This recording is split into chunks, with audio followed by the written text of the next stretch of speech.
Hello అందరికీ, నేను మీ లాస్య. ఈరోజు బ్రేక్ఫాస్ట్ రెసిపీ ఉప్మా. సింపుల్గా టేస్టీగా ఉప్మా ఎలా ప్రిపేర్ చేసుకోవాలో ఇప్పుడు చూపించబోతున్నాను. పచ్చిమిర్చి, ఆనియన్, క్యారెట్ ముందుగా కట్ చేసుకుని పక్కన పెట్టుకోవాలి. ఇక్కడ నేను 3 గ్లాసెస్ రవ్వ తీసుకుంటున్నాను. ఇప్పుడు స్టవ్ మీద ప్యాన్ పెట్టి 1 టేబుల్ స్పూన్ నెయ్యి వేసుకొని రవ్వ వేసుకొని దూరగా వేయించుకోవాలి. నా ఛానల్ని ఫస్ట్ టైం చూస్తున్నట్టయితే సబ్స్క్రైబ్ చేసుకోండి. పక్కనే ఉన్న బెల్ ఐకాన్ క్లిక్ చేస్తే నేను చూపించబోయే ప్రతి రెసిపీ మీకు నోటిఫికేషన్ ద్వారా చేరుతుంది. ఇలా దూరగా వేయించుకున్న రవ్వని ఒక ప్లేట్లోకి ట్రాన్స్ఫర్ చేసుకోవాలి.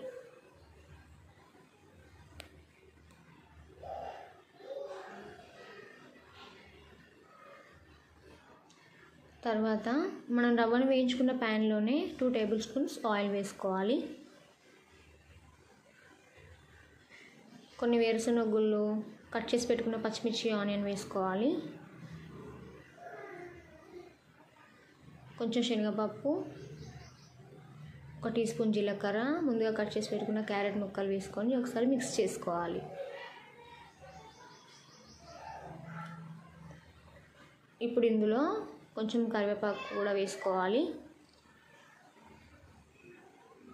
ఒకసారి బాగా మిక్స్ చేసుకొని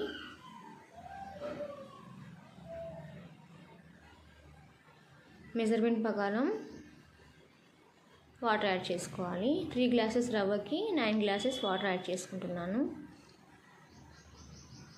వాటర్ బాయిల్ అవుతున్నప్పుడు సాల్ట్ వేసుకొని రవ్వ వేసుకొని మిక్స్ చేసుకొని ఒక 5 మినిట్స్లో స్టవ్ ఆఫ్ చేస్తే ఉప్మా రెడీ అయిపోయినట్టే.